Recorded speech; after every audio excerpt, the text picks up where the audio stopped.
National TV presence big boss ಅಪ್ಡೇಟ್ಗೆ ಸ್ವಾಗತ. ನಾನು ಪಲ್ಲವಿ ಹಿಂಡ್ರಾಜ್.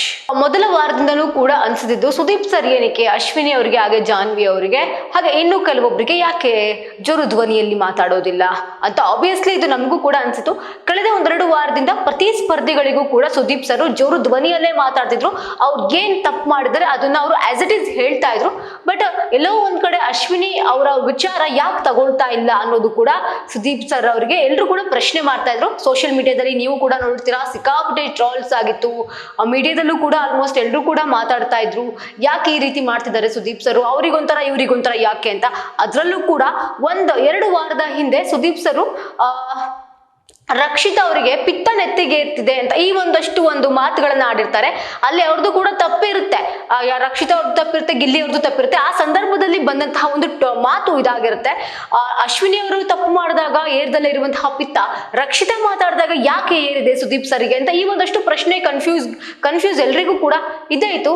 ಸೊ ಈ ವೀಕ್ನ ಅಂದ್ರೆ ಕಳೆದ ವಾರದ ಕತೆ ಕಿಚ್ಚನ ಜೊತೆ ನೋಡಿದಾಗ ಪ್ರತಿಯೊಬ್ಬರಿಗೂ ಕೂಡ ಅನ್ಸಿರುತ್ತೆ ಇಲ್ಲಿ ಸುದೀಪ್ ಸರ್ ಯಾರ ಫೇವರಿಸಮ್ ಕೂಡ ಮಾಡ್ತಾ ಇಲ್ಲ. ಅದರಲ್ಲೂ ಕೂಡ ಸುದೀಪ್ ಸರ್ ಒಂದು ಮಾತನ್ನ ಹೇಳ್ತಾರೆ, ಮುಖ ಕೊಡ್ದಾಗ ನಾನು ಇವತ್ತು ಹೇಳ್ತೀನಿ ನೀವೇನೇನ್ ಮಾಡ್ತಾ ಇದ್ದೀರಾ ಅಂತ. ಆ ಮಾತು ಬಂದಾಗ್ಲಂತೂ ಪ್ರತಿಯೊಬ್ರು ಕೂಡ ಸುದೀಪ್ ಸರ್ಗೆ ಆಲ್ಮೋಸ್ಟ್ ಎಲ್ಲರೂ ಕೂಡ ಥ್ಯಾಂಕ್ಸ್ ಅನ್ನ ಹೇಳ್ತಿದ್ದಾರೆ. ಥ್ಯಾಂಕ್ ಯು ಸುದೀಪ್ ಸರ್, ನೀವು ಮಾತಾಡಿದ್ರಲ್ಲ ಅಶ್ವಿನಿ ಅವರ ವಿಚಾರವನ್ನು ಅಂತ.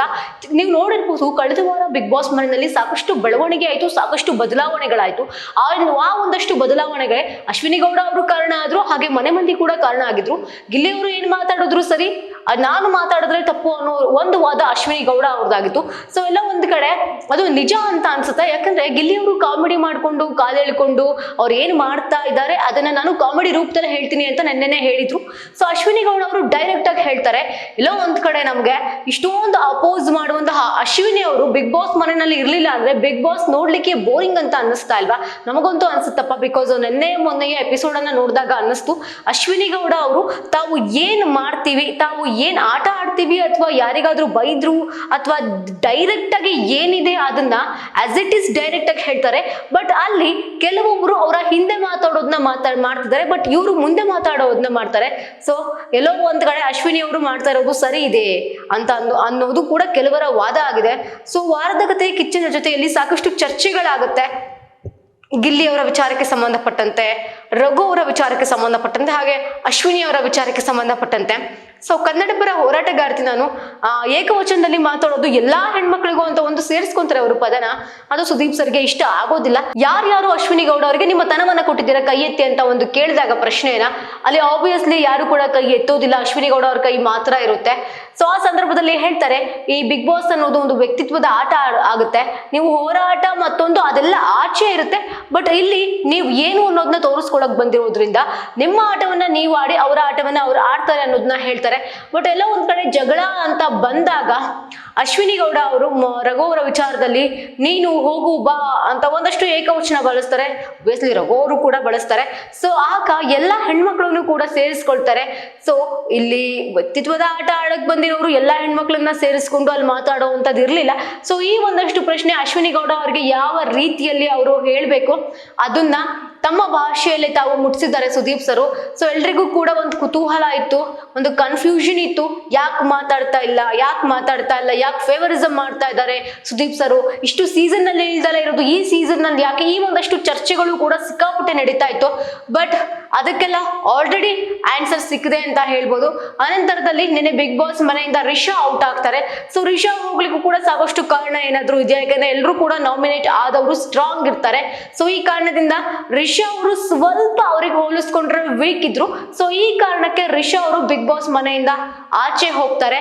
ಆ ನಂತರದಲ್ಲಿಯೂ ಕೂಡ ರಿಷಾ ಅವರು ಹೋಗ್ಲಿಕ್ಕೆ ಅವರ ಒಂದು ಬಿಹೇವಿಯರೇ ಕಾರಣ ಆಯ್ತಾ ಅಥವಾ ಬೇಕಂತ ಜಗಳ ಮಾಡ್ತಿದ್ರು ಅಂತ ಒಂದಷ್ಟು ವಾದಗಳು ಕೂಡ ಇದೆ. ಬೇಕಂತ ಜಗಳ ಮಾಡ್ತಿದ್ರು, ಎಲ್ಲಿ ಬೇಕಲ್ಲಿ ಕಿರ್ಚ್ತಾ ಇದ್ರು, ಗಲಾಟೆ ಮಾಡ್ತಾ ಇದ್ರು, ಕೂಗಾಡ್ತಾ ಇದ್ರು.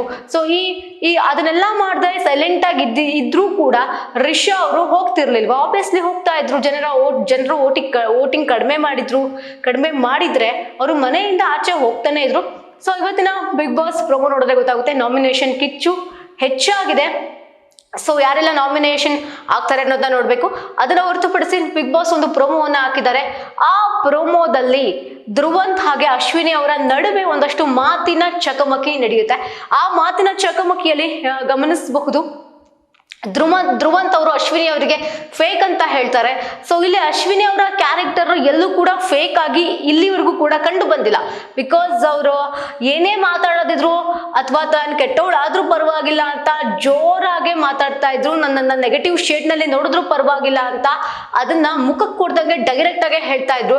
ಎಲ್ಲೋ ಒಂದ್ ಕಡೆ ಫೇಕ್ ಅಂದ್ರೆ ಅದು ಧ್ರುವಂತ್ ಅವರಿಗೆ ಕೊಡ್ಬೇಕು, ಯಾಕಂದ್ರೆ ಅವರು ಮುಂದೆ ಮಾತಾಡ್ತಾ ಇರ್ಲಿಲ್ಲ, ಹೋಗಿ ಹಿಂದೆ ಮಾತಾಡ್ತಾ ಇದ್ರು. ಅದು ಅಶ್ವಿನಿ ಅವರಿಗೂ ಗೊತ್ತು, ಅಲ್ಲಿರುವಂತಹ ಮನೆಯವರಿಗೂ ಗೊತ್ತು.